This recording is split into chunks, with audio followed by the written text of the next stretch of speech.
Assalamualaikum warahmatullahi wabarakatuh. Selamat datang di pembelajaran bahasa Indonesia virtual. Dan pada hari ini kita akan belajar tentang teks laporan percobaan. Oke teman-teman, sebelum kita memulai pembelajaran kita, berharap semoga apa yang akan kita pelajari hari ini bisa bermanfaat dan berkah untuk kita semuanya. Jadi marilah kita buka pembelajaran kita pada hari ini dengan bacaan basmalah bersama. Bismillahirrahmanirrahim. Oke, pada hari ini teks laporan percobaan sudah saya bagikan untuk file bahan ajarnya di e-learning di minggu kemarin ya. Dan tentunya kalian sudah mendownloadnya sekaligus membacanya otomatis. Jadi di video ini saya hanya akan membahas secara singkat saja, secara sederhana tentang apa itu teks laporan percobaan. Jadi biar lebih paham ya, barangkali dari membaca file bahan ajar kemarin masih ada yang belum belum paham beberapa.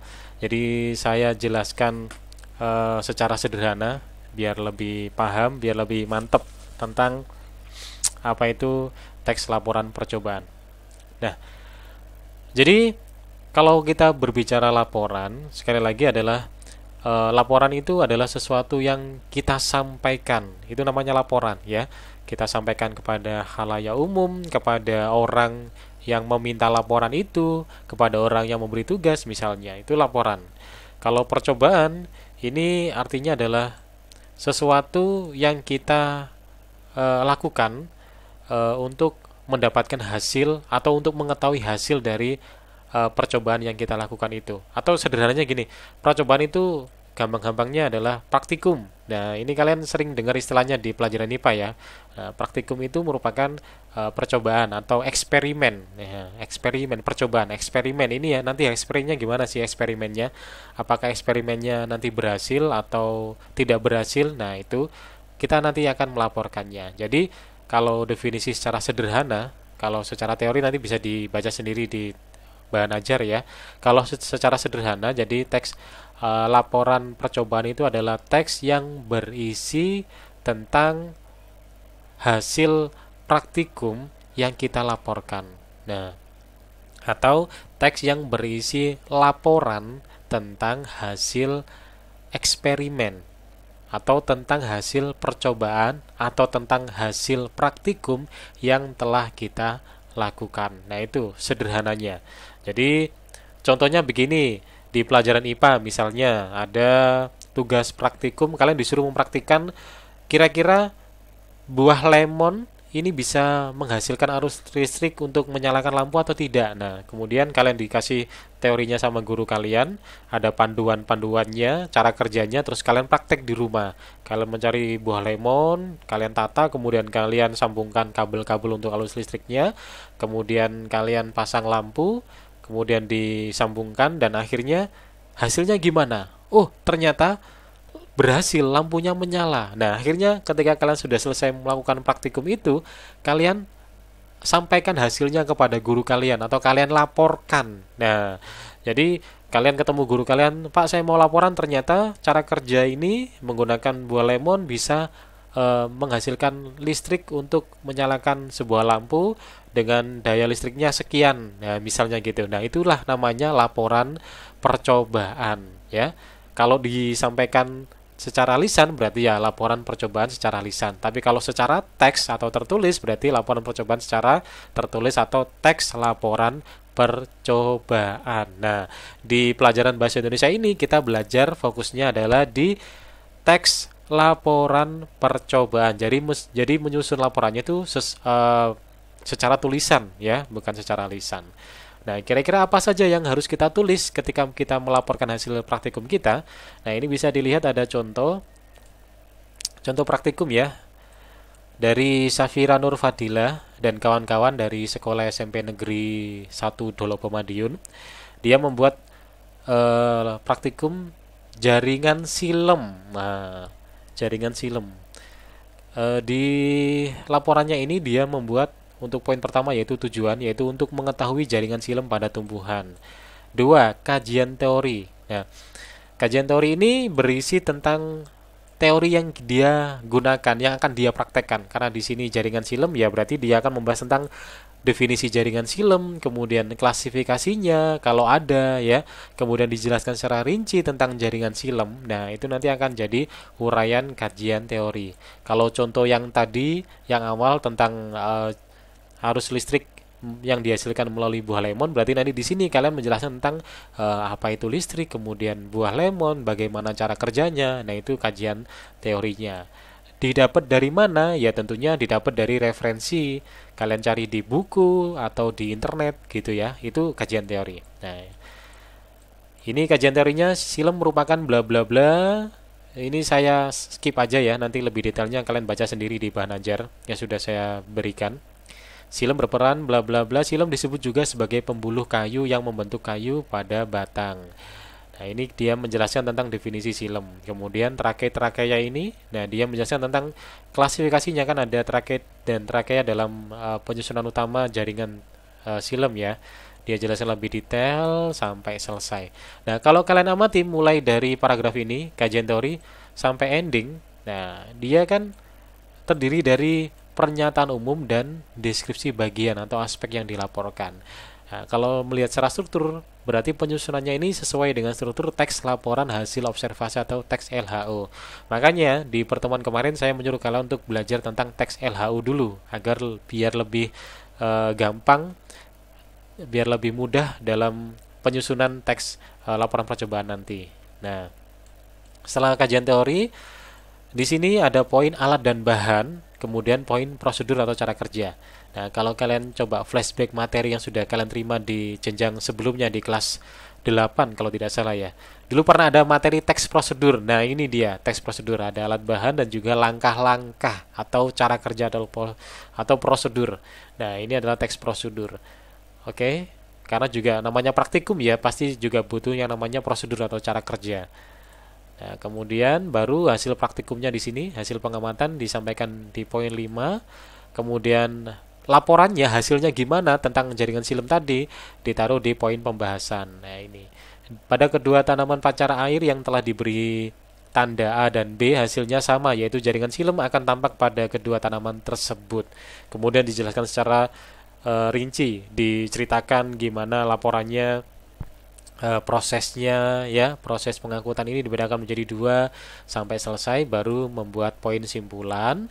Dan tidak lupa menyertakan daftar pustaka. Ini berisi tentang referensi dari mana kamu dapat referensi itu ya, apakah dari internet atau dari buku. Kalau dari internet ya ditulis alamat internetnya di sini ya. Kalau di ini dia sumbernya dari internet, keduanya dari internet semua ya. Ada 2 referensi, satu dari ID Answer Yahoo dan yang kedua dari Crayonpedia. Jadi sederhananya cara penyusunannya teks laporan percobaan ini dia mengkombinasikan antara teks LHO dan juga teks prosedur ya. Kenapa? Karena di sini dia terdiri dari ada alat bahan dan juga langkah-langkah, dan juga ada juga hasil pengamatan, karena kan praktikum diamati gimana hasilnya dan dilaporkan. Makanya kalian harus memahami ini dan sudah kalian pelajari di jenjang sebelumnya. Nah, kira-kira sudah paham ya tentang laporan percobaan. Jadi itu sederhananya, jadi tentang hasil praktikum yang kalian lakukan, kemudian hasilnya bagaimana kalian laporkan. Itu namanya laporan percobaan. Pembuatannya secara teks, bentuknya gimana? Bentuknya bisa yang seperti ini ya. Ada judul, kemudian tujuannya, kajian teorinya. Kajian teori berarti istilah-istilah keilmuan yang digunakan di sini, keilmuan-keilmuan yang kalian gunakan, alat bahan, prosedur cara kerja, kemudian hasil pengamatannya bagaimana, pembahasannya bagaimana, simpulan dan juga daftar pustaka. Oke, bisa dipahami ya. Kita lanjut.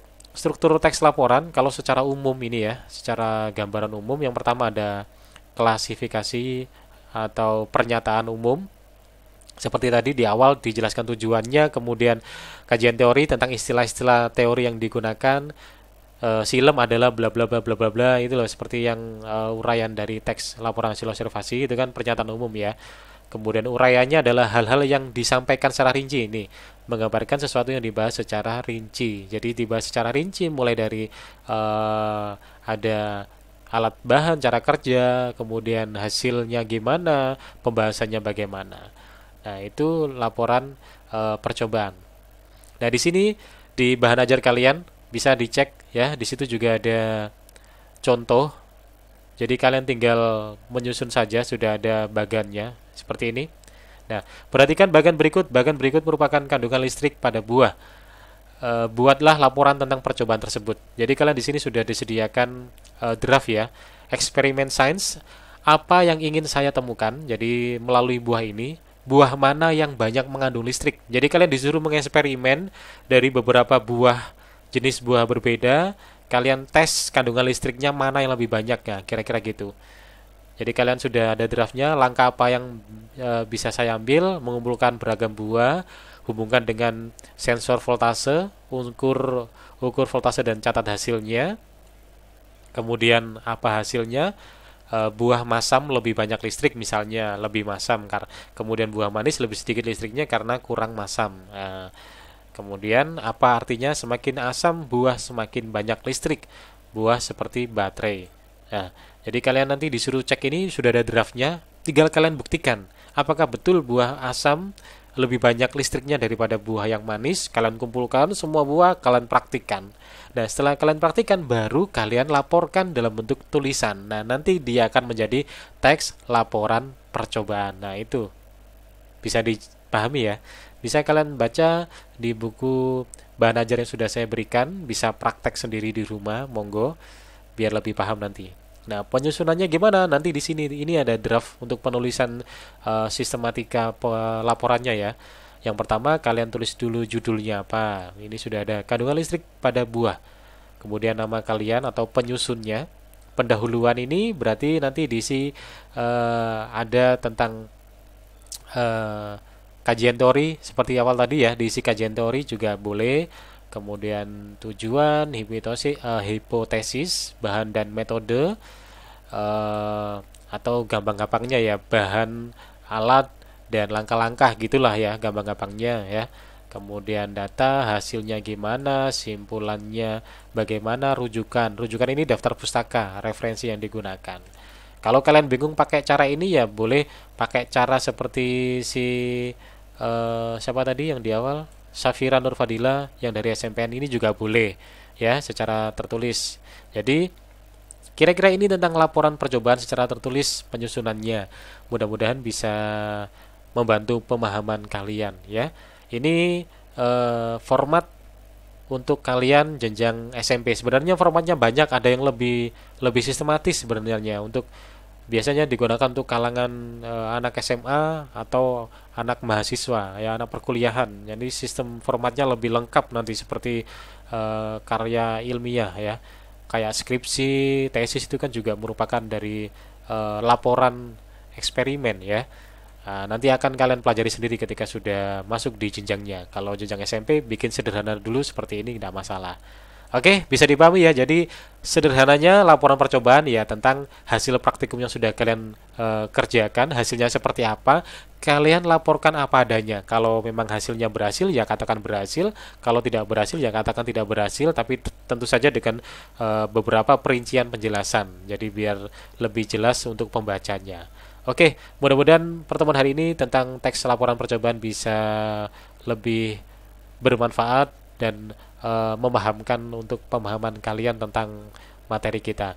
Terima kasih sudah menyimak penjelasan dari saya. Sebelum kita akhiri, kita baca dengan bacaan hamdalah terlebih dahulu. Alhamdulillahirabbil alamin. Sekian saya akhiri. Assalamualaikum warahmatullahi wabarakatuh.